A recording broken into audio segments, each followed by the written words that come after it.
What's going on, Junkie Nation? Gorgeous George and Goes checking in, talking to one of our favorite guests, a fellow OCer in Beneil Dariush, a UFC lightweight who's been getting down for the last decade or so. On this occasion, though, we're not previewing a fight, we're not recapping a fight. We want to congratulate him on being the 2024 recipient of the Forrest Griffin Community Award. Congratulations, Benny, man. Gentlemen, how you doing? Good. Good, and yourself?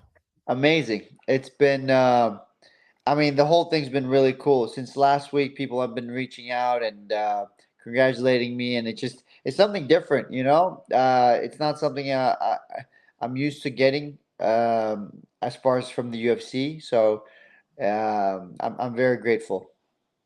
Now, you've told us in the past, we've talked about the Promised Child Ministries, one of the many programs you work with, and this is where you go to Haiti, and you've told us about rebuilding communities and things like that. So for those that haven't heard about that, can you tell us a little bit about that, and then we'll talk about Shlama Foundation, if you don't mind.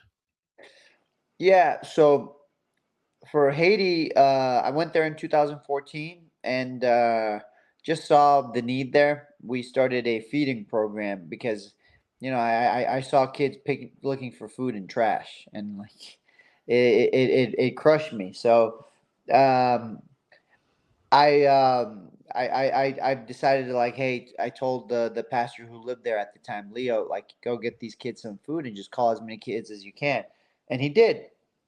And the amount of food he bought was like, I think, 2 months worth. And I told him, listen, when you run out, just call me, and then let's see, maybe we could do this just again, right?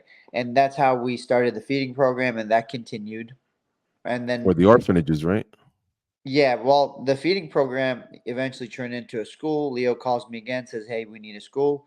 I said, okay, well, what do we need for that? And it wasn't much. So we turned it into a school. Now we went from just feeding these kids with just bread. We started spiritually as well, right? And then I think it was 2020. I saw a couple of interviews about Haiti and child trafficking. It's one of the most common places for child trafficking, and the way they did it was through children's homes. So I decided, well, why don't we have make our own children's home? And so that's what we did, and that's kind of been the process in Haiti.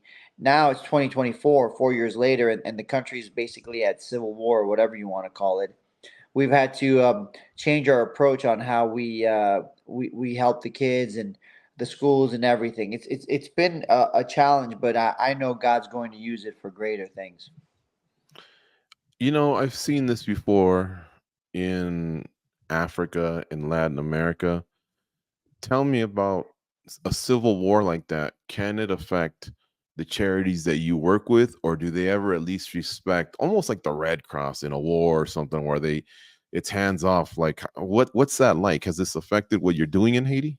Yes, so we've had to change a lot of things. For example, the leader was robbed 3 times and beat up one of the times, I think, and at gunpoint. And Jeez. I put a lot of fear in him. So we've had to change tactics. He had to leave where he was. We've had to basically, because, for example, the kids have a big van to take them to school. They have, you know, they look different than other kids as a group. So we've had to change our tactics where we move the kids around, and we moved them to a single family home, and we support the entire family now. But no longer can we keep them all together. It's been a really difficult process, but like I said earlier, I think God's going to use it for greater things. And as far as these guys respecting, like, there's no respect for anything in Haiti right now. Everybody's just trying to survive. Can you tell us about your work with Shlama? That was also recognized in the PR stuff that we received from you. Now, that's something that we haven't talked about before. We have talked about Haiti, but not this one. So Shlama Foundation focuses in Middle East. I would say predominantly in Iraq and like the Nineveh Plains, the other areas too. But so since ISIS came, they destroyed a lot of the Assyrian churches and communities, and So I, whenever had the opportunity, or I've been asked, I've tried to fundraise for them, basically for rebuilding businesses, rebuilding churches. Whether it be um, terrorist attacks or just natural causes. I've tried to support them as best as I can, and I almost made a trip out there with the Shlama Foundation, but the timing didn't work out, and now we're trying to rebook that trip eventually down the line, and I hope to go down there and see everyone. That's where you do the meet and greets and the seminars when you're raising money for them. So here I would do seminars and meet and greets. Yeah, here I could travel to other places like Australia or whatever, and I'll do seminars to raise to profits, and then and send it over there, and hopefully it's put into the schools like I mentioned, and then rebuilding the churches that were destroyed, and the small businesses. Anyone that's listening, if they wanted to contribute, do I direct them to the websites that we had on MMA Junkie when we talked about the award Yes. that you received, or would you prefer they go through you directly somehow through social media? No, so it's the Shlama website, and then Promise Child website. Mhm. Promise Child is the one that helps me in Haiti, and then Shlama is the one that works in the Middle East. Okay, folks. So that's shlama.org, and that's shlama.org. So they're both .orgs. The other Mhm. one would be promisechild.org if you want to know more information on how you can help out. I mean, dude, anytime you mention kids and hospitals, I can't imagine there aren't people out there that are moved by something like that. So, No, there's been a tremendous amount of help. But here's the thing about charity. It's not so simple that always money fixes things. Because if it was that simple, when the earthquake happened in Haiti, like it should have actually fixed everything, because Haiti got more money than it's ever had. It got billions upon billions of dollars for help, but all that money disappeared. God knows where it went, and I don't think it went to good causes. yeah, Um, you have to, the community or the organization you're part of, you have to, there has to be accountability, and you need to be part of it yourself. You can't just expect to send money and that's going to fix everything. I'm not saying don't give money at all, but do your research, know who you're giving your money to, and then most importantly, if you can take part, take part. That's huge, right? So I've come to realize that you cannot trust charity to government. It has to be an individual thing, and every single time that it's been handed to government, it's end up failing miserably. I mean, that's saying it nicely. hmm. Mhm. Hey, Benny, this situation, can you almost tie it into fighting in the sense that you don't really get it right on day one, right? You learn a lot of lessons along the way in fighting and training and preparing. This situation, I think a lot of people think, you put together a GoFundMe, you do this, you do that, but a lot of times those strategies don't work, right? Like, how many lessons have you learned along the way, and how could you help somebody that wants to do something similar? Honestly, I've learned more lessons in this than maybe fighting. It can be rough. You can hit some walls, and some things that make you so upset that you want to kind of leave, but you have to you have to believe that God is actually going to use this, and it's going to be fruitful, and continue to to work. Haiti is has been the most difficult, without a doubt. To to to to try to help the people in Haiti has been very difficult, and I think the reason why is because, as much as the Haitians need help, there's also people in Haiti who get in the way of helping those people and themselves sometimes. For example, I would say the government or the gangs. Those are two easy examples. The government knows, for example, I go there, and when I go there, I'm trying to help. They don't know who exactly, but I'm trying to help. But they'll be difficult for example. I remember going to the airport and being taxed at the airport by people who weren't supposed to tax me at all, and stuff like that. This the culture of just take is gonna is crushing Haiti, in my opinion. I think they need to really embrace love thy neighbor and treat them as you would want to be treated. Benny, can you share maybe a moment like a victory or something that made it all worthwhile, the fight? I think my first time there, when I got to see just these kids eating, like some of those kids I saw basically picking looking for food in trash cans. That was that's a memory like that's never gonna leave me, right? As far as I'm used to MMA. I'm like I get the bright lights once in a while. I the rest of the time I'm in the trenches training hard. So it's kind of similar in that sense. Once in a while you get a bright light, but a lot of the times you're just in the trenches. You're just helping people, and it's there's no glory in it or glamour. But stuff like that, when you see kids eating, when you say for me personally, seeing the gospel shared, it's so important because I know the gospel is what's going to change the world, and it has changed the world. Can you maybe share the moment when you got the phone call that you'd be receiving this award and what that was like, that moment? So Giga knew about it, but I didn't. And so Giga's like texting me, and he's like, "Hey, are you watching UFC?" I was like, "Yeah, bro, I'm watching it." I sent him a screenshot of me watching it on my phone.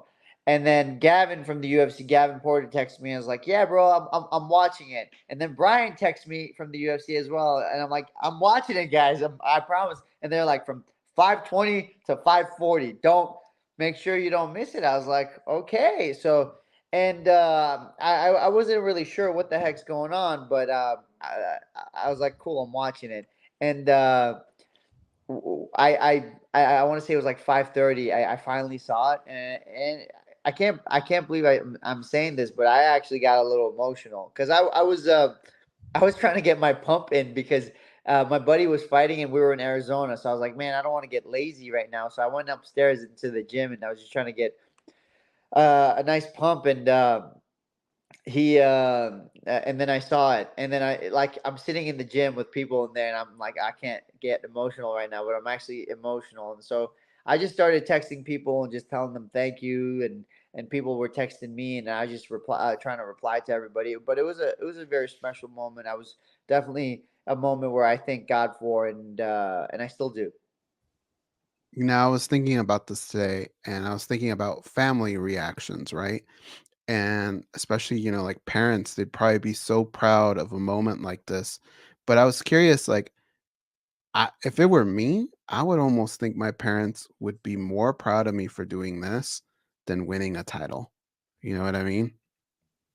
Yeah, I mean, my mom, my sister always said I was the favorite kid, right? Anything I did was gold to my mom, is the way my sister would put it, and I maybe she's right, but my mom, everything I do, she's like, "Oh, my son, this, my son, that." So it's been pretty cool with my mom, and she's pretty excited. And then I told her we get to do like a red carpet thing in Las Vegas, and she's over the moon about the whole thing. She's very excited. Because she's like, "You never take me to anything, and it's always so lame." Because you don't try so hard to be in the media.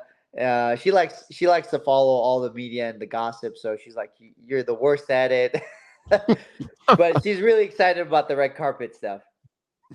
Do you think all of the attention that's going to come from all of this, can it help these foundations? Have you already seen anything change because of this? Like I mentioned earlier, it's not. I don't think it's an issue of finances. I think it's an issue of accountability and recognizing actually that money doesn't fix everything. I think the individual person needs to get involved. So if it brings recognitions to anything, is to say, hey, don't just throw money at everything. Get involved. Put put effort into these things. Like, know what you're doing, know why you're doing it, know how it's going to help, know why it could be a problem, know why it could, basically be counterproductive, and see how you could manage all of it. No one gets it right on the first try, but uh, it's not a thing where you just try once and then give up and then be like, nope, I'm never doing that again. Yeah, you got to be tough about it. Benny, I saw an interview you did about 4 months ago where you felt like you were in the same place that you were a few years back when you had dropped a couple fights, Hmm. and that you even thought, do I still want to do this or not? So some time has passed. What's your mindset now? I see you haven't been booked for a fight. At the same time, I also feel like when someone doesn't fight for a while, it's not the worst thing in the world because divisions shake out, and next thing you Hmm. know, like look at the Poirier example. He loses the BMF title fight versus Justin Gaethje, a buddy of Yeah. yours. Gaethje kind of takes the lead, right? Maybe becomes the number one. Makhachev can't go, so he has to take another fight. Then he gets KO'd a few weeks before. Poirier had a nice win over a guy way down, not way down, but further down in the pecking order in Benoit Saint Denis. But because of the timing, he's back. So it's amazing how things can shake out for fighters. So that being said, for those that want to know, including myself, well, what's next for Beneil Dariush on the You know, competition side? What is next? I waited. Basically, the whole goal was to be patient and to rest my body, and most importantly my brain. My everybody around me was telling me I need to rest, so I said I wouldn't do anything too crazy. Just grappling and hitting mitts for 6 months, and then I would slowly start to put on the big small gloves and do small glove sparring, really focused on grappling still. So that started in May, as in now. Like, I had one session so far, I think, and it was really fun. I missed it quite a bit. The issue with me is I'm going to have to kill the competitor inside of me one day. My desire is always to fight. That's kind of actually the problem. It's kind of the problem, and it gets in my way sometimes, but also it's brought me where I am. So it can't complain about it too much. That being said, obviously I want to fight, but I'm also a person who believes that God has his plans and they're better plans. And so if it's his plan is I'm done, I'm done. But currently I don't think that's the situation. I think I'll be back soon. And if it was up to me, it would have been yesterday, but obviously I'm trying to be patient, listen to my coaches, my wife, my family, and hopefully either end of summer or early winter or something before. I definitely want to get a fight in before the year ends. Is what I'm trying to say. I'm not even going to go down the road of who or anything like that because I also think I want to you fight resting your everybody. Is the way I want to put it. right. I'm losing my mind, man. Like, everybody's like, before no one was saying my name, and now everybody's saying my name. I was like, dang, bro, if I could fight all these guys in one night, I would. Like, Yeah. it's I don't know how to explain it to you guys, but it's when it rains, it pours, and I'm all about Mhm. it. I'm not complaining. Well, if you have a name, fine. But what I wanted to ask you, and I think this is a key question, is when you see who's at the top, Islam Makhachev, and who his opponent is, do you watch the fights and utter to yourself, I can beat that guy? Do you still have that mindset, And if you do, is that kind of almost the ultimate test of yes, I still want to do this? Because I think you've always said the money doesn't really drive you; it's being the best in the world. Yeah, so I truly believe I could still beat anybody in the world. That includes Makachev or whoever else is fighting for the belt. You know, um, there's no doubt in my mind if like I could do it. It's just things haven't been going as well as I had hoped recently, but I've been in this position before and I've turned it around. And I know I'm older now, so people are like, "Nah, I don't think so." But that's what they said last time too. So when if God wants a miracle, He'll make a miracle, and that's the way I look at it. Well, first things first, like you said, you just started training again, and we're already getting into the summer, and we're not that far away from International Fight Week, which is the week that you'll receive the 2024 Forrest Griffin Community Award. We'll see you in Vegas for that. Right. We want to congratulate you again, but I can't wait to give you a hug and a handshake in person. And then maybe by then we'll have more information about how the division is starting to play out, and maybe we can see how Beneil Dariush fits in that whole scheme, because they should only be top names from here on forward and until the day that you hang them up. You know what I mean? You've earned that. Yeah, man. You just mentioned fights, and I'm getting pumped. Like, oh, let's go! Uh, so I'm excited for International Fight Week, but really, I'm excited for a name, whether it's a top guy or it's a brand new guy. I could care less. I just want to get in that octagon and get my hands on somebody. That's what's up. All right. Well, thanks for doing the interview. We always appreciate your time. And I guess we'll see you in about what is it? About a month and a half in Las Yeah. Vegas for International Fight Week. Take care, Benny. Always great to Pleasure, talk to you. gentlemen. Great seeing you.